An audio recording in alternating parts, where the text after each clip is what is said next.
Today on the Agency Excellence podcast, I'm joined by John Weiss,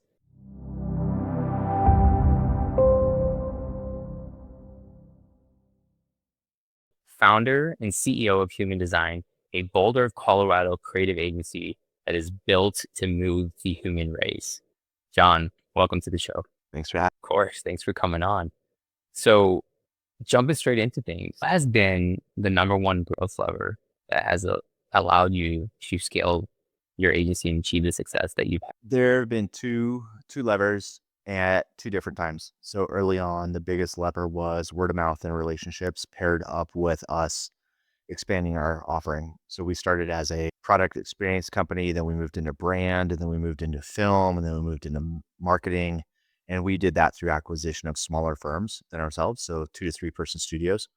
So that was the fastest growth initially, was through expanding our offerings through acquisition and then pairing that up with my network and word of mouth to provide those services through those acquisitions. As we grew, we're about 12 and a half years old now. As we grew, that lever changed because the market dynamics have changed with AI and gig economy and everything else, and our clients wanting different things. Our growth lever flipped.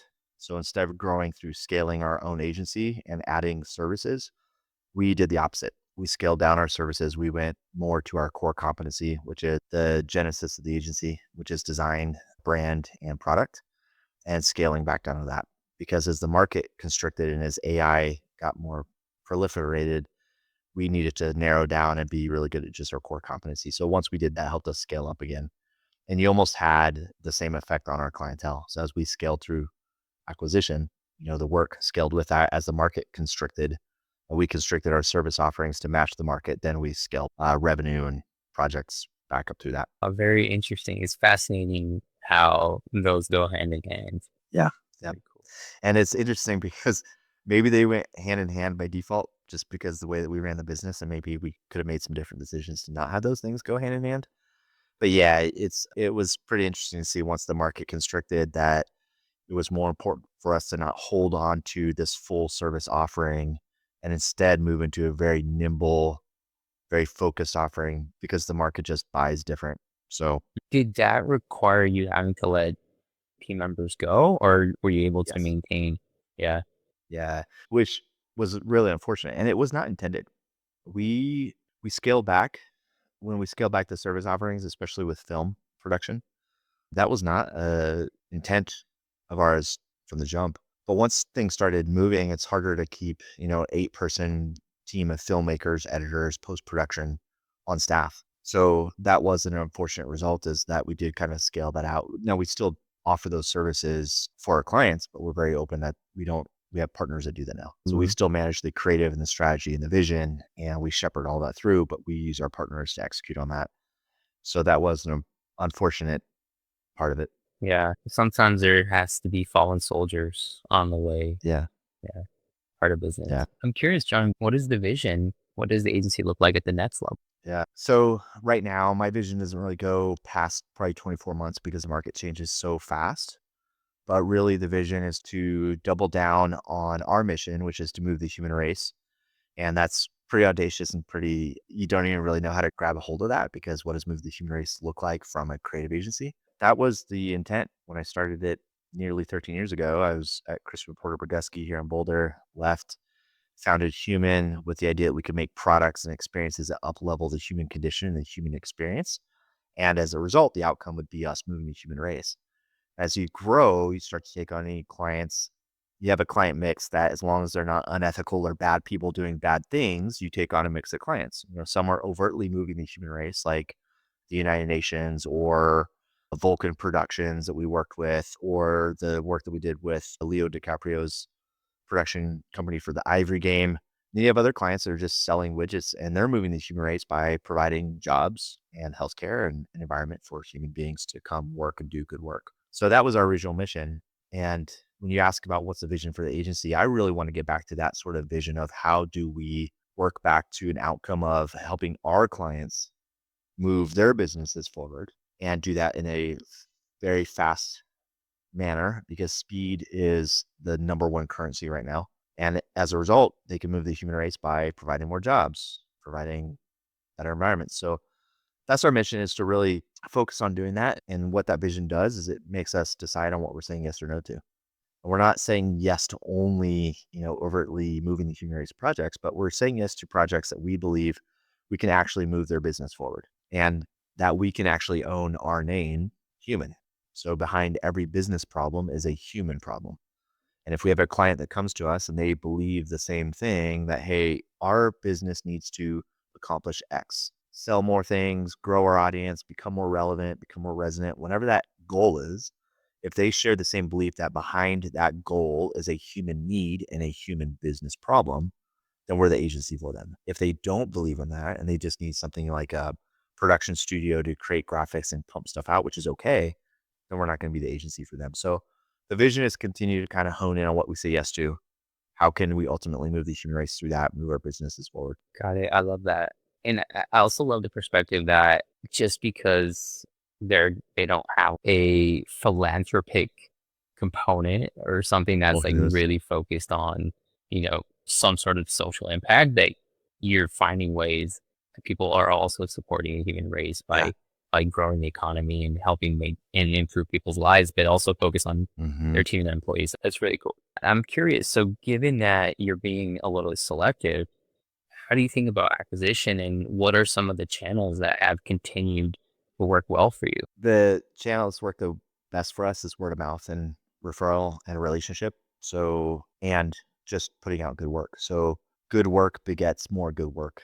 So, right now, a lot of our growth is through infill drilling with existing clients and relationships, make sure that we're taking care of them and that we are measuring in how we are growing their business. So, we're infill drilling with those clients. And then the word of mouth is a big acquisition channel. Now, when you say what are other channels, we used to be way more active on LinkedIn and Instagram. And we used to do performance marketing for ourselves.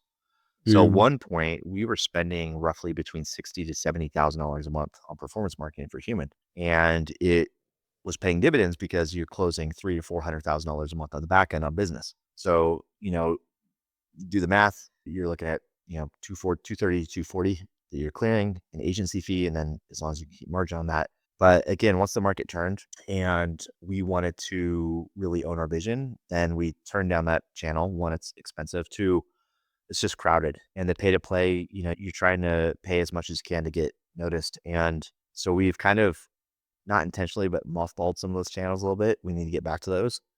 And when you talk about channel strategy, the one thing that we are going to start investing in, we need to start doing, is creating our own organic content.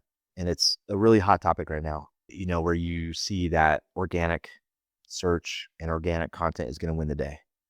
All the algorithms are changing. They're no longer showing preference for influencers with massive followings and content that has massive likes. Now it's more interest based. If you have an Mhm. interest in something and someone with 5 followers and a piece of content with 3 views, but it's appropriate to your interest, you're probably more likely to see that organically. So we're making a concerted effort to start creating more organic content.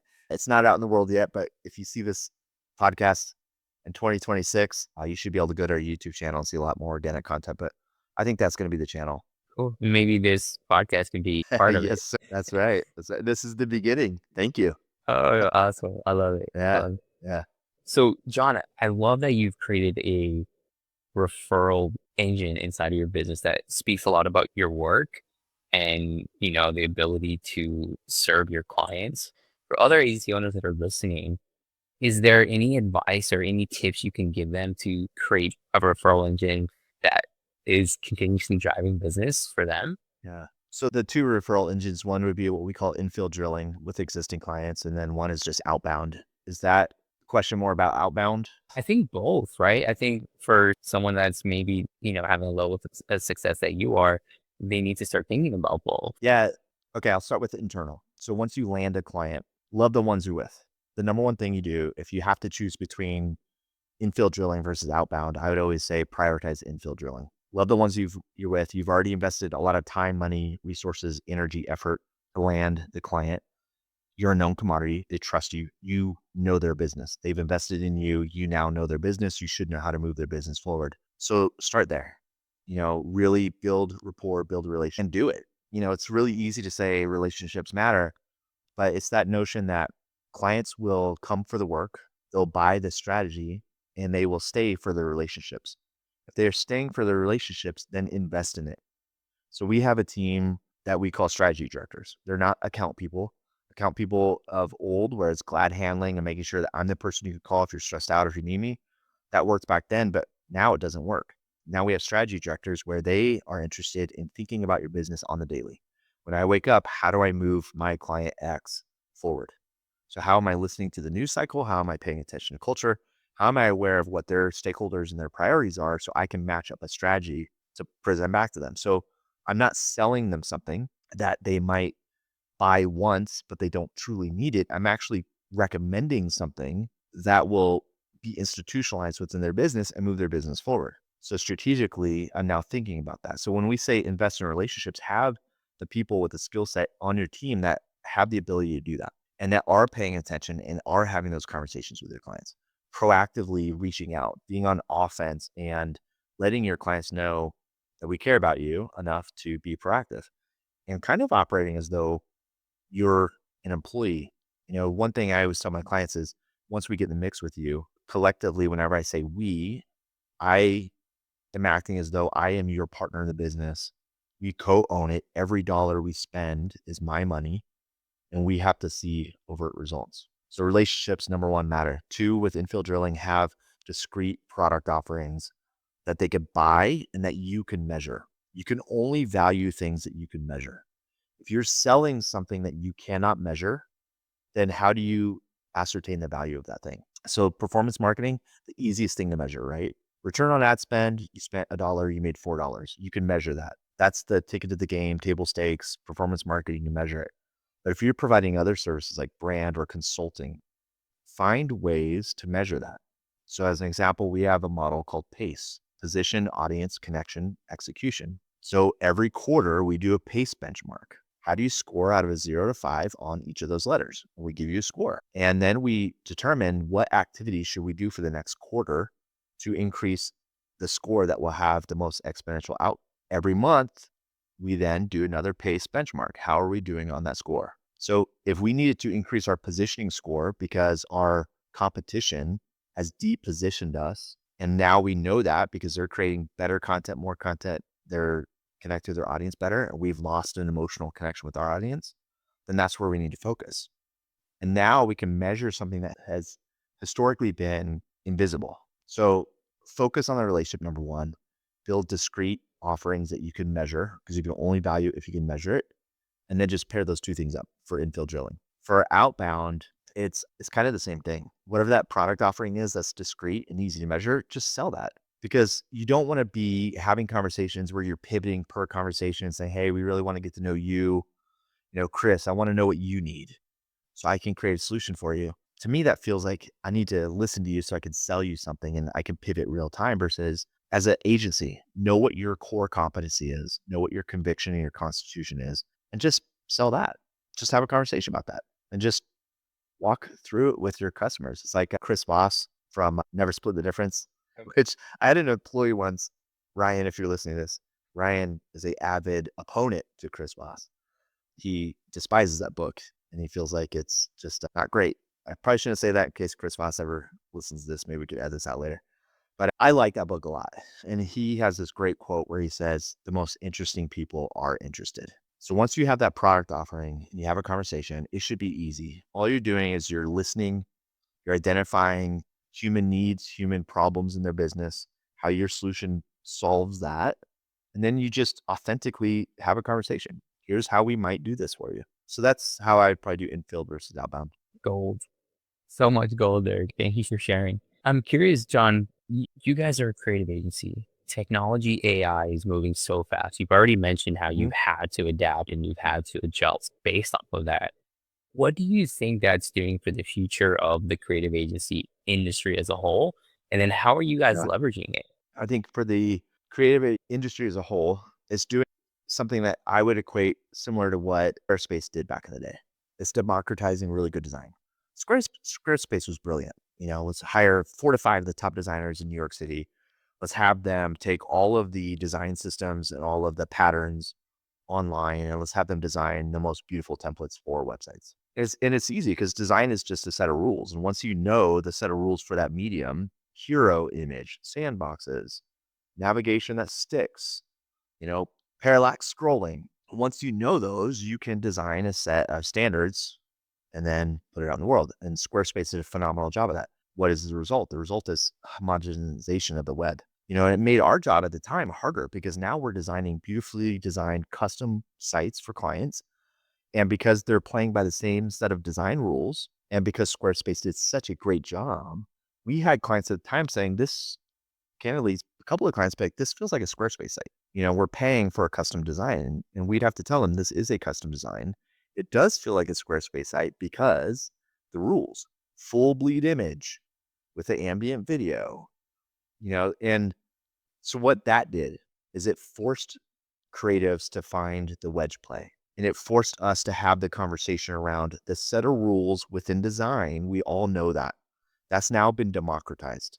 So how do we find the wedge play within our offering? For us, it was just good user experience, micro content, feedback loops, full ecosystems. What do they get in their email? What notification do they get? So all the connective tissue is where we double down as our difference. AI is doing the same thing. AI is taking a set of rules, it's democratizing it, and it's forcing good creatives to say, where's the connective tissue? Us as human beings, where is our connective tissue? Because we all have access to the same tools, and it has not changed. We all had access to Macromedia way back in the day. I'm aging myself a little bit, but Macromedia, Dreamweaver, Flash, right? Fireworks, and then Adobe Creative Suite, and then Figma, InVision, Figma, Framer. We all have access to the same tools. AI is just another tool, but it's super powerful. And it's one that you have to yield incredibly smart because it's pulling in all of humanity's intelligence, but it's pulling it in a very polluted way, right? It's not being filtered. It's not being tested for accuracy. It's just pulling stuff in. It's giving you access to that. Us as creatives, now we have a very powerful tool that we have to be really smart about. One, are we pulling in potential IP that other people have spent time and money and effort creating? We have to respect that. Stop ripping off people's IP. Two, is it accurate? And then three, how do we use that as a fast forward button to take our best human attributes to create something? So with AI, it's just everything that we've done before, it's just at scale. We've all done this. My career, I started at an agency when I was 19. I'm 46. Been doing it for 27 years. I've been doing this forever. But just grab a Com Arts, grab a How magazine, and like, oh, we need to design a package for grab Print magazine. It's literally called Print and just go through it. And just, we all had our inspo. Mhm. Inspo at the time did not feel like we were ripping off intellectual property because we literally could not rip it off. We literally would look at this and get inspired by it.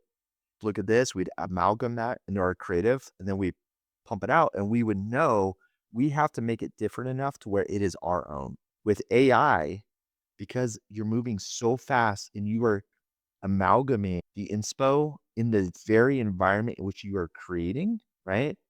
Whether it's XD, whether it's Figma, whether it's Framer, you're pulling in your inspo real time. You're prompting AI. You have no idea where it's grabbing stuff.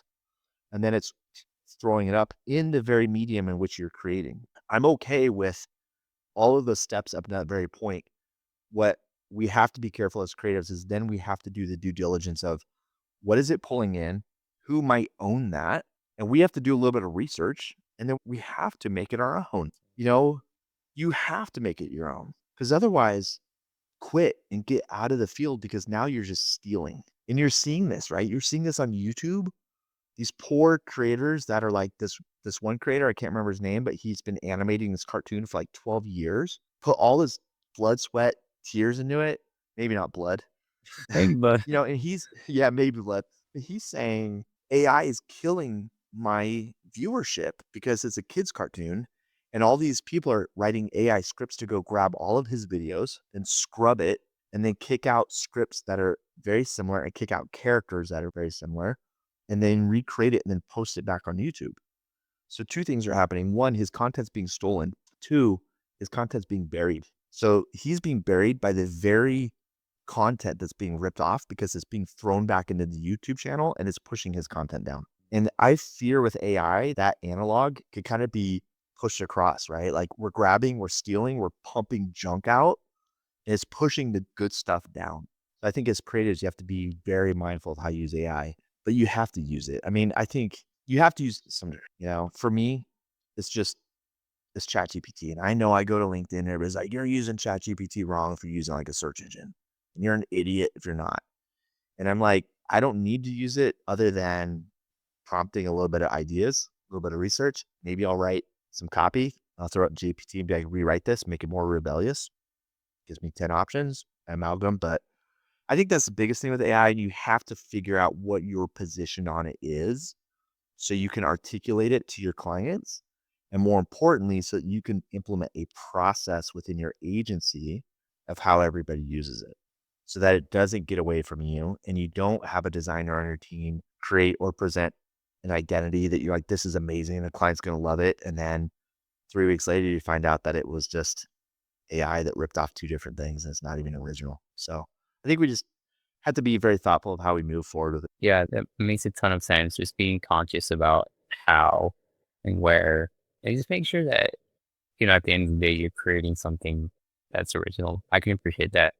John, I'm curious, what are the areas of life that you had to master on this journey? Because, you know, I know that the agency space is a challenging space and growing teams and doing everything you're doing it's not an easy thing. Yeah, I think, maybe 5 years ago, I would have given you this coy answer where it's like, I'm still learning. I haven't mastered anything. And I would have tried to, my intent would have been good. It would have been this, tried to have this sense of humility of like, oh, thanks, Chris, but I haven't mastered any of it. I'm still learning. That probably been 5 years ago. The last 5 years have been hard. And now I think I can genuinely say, man, I've learned some things. And I don't think I've mastered them, but I've at least learned where the tripwires are, what not to do, where not to put my energy. So I think the biggest thing is the word no.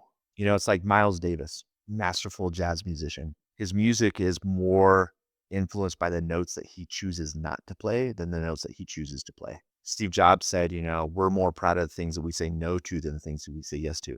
As a business owner, as an agency, we are in a field that is filled with shiny objects, AI, whatever. We're super blessed. We're working on $5,000 laptops, listening to our favorite Spotify playlist in the air conditioned office in Boulder, Colorado. It's super easy to get distracted and chase things. So one of the biggest lessons I learned is saying no to things and prioritizing. Coming in the morning and saying, what am I prioritizing and executing today?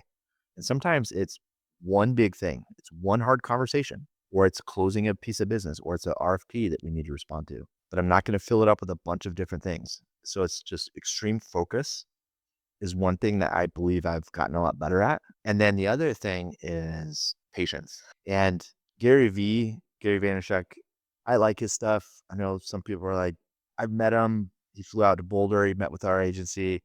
We did a project with them. We did work with Vayner on one of the bigger clients. I can't say it, but they compete against Coca-Cola.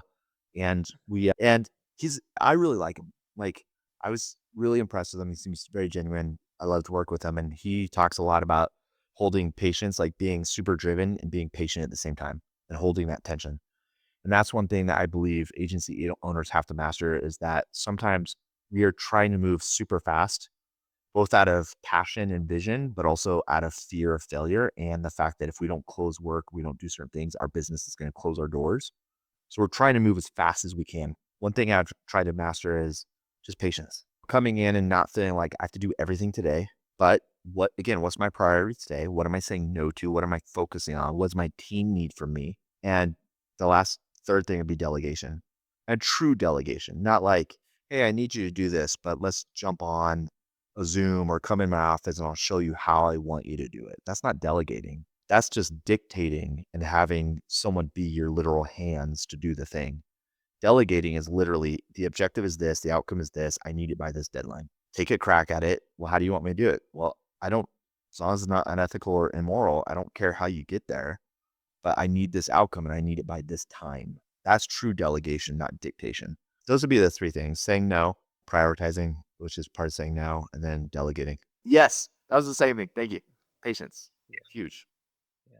There's where there's a great quote from Tony Robbins, man, and he has this great quote where he says, "As human beings, you tend to overestimate what can be done in a day, underestimate what could be done in a year. And as a business owner, if that's one thing you can remind yourself, don't overestimate what you could do today and don't underestimate what you could do in a year.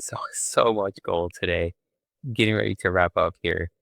Where can, our listeners or anyone that you struck a chord with on the topics we covered today, where can they find you? Where can they learn more about you, your agency, or anything that we spoke about here today? For me personally, really easy. It's just my full name at John Weiss on any social, Insta, X, Facebook, whatever's public on Facebook, but at John Weiss for me personally. For the agency, it's human.design.com.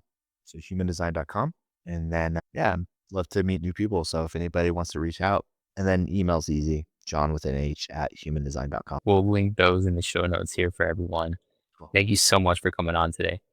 Yeah, my pleasure. Thanks, Chris.